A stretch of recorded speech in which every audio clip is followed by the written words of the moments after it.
చల్లగాలి తాకుతున్న మేఘమైనది మనసిలా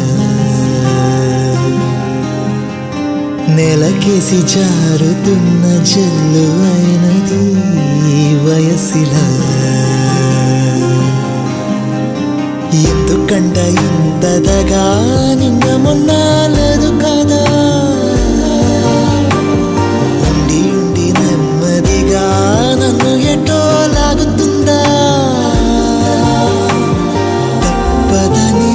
తప్పించుకోలేనా నీతో చెట్టు చేస్తున్నదా చల్లగా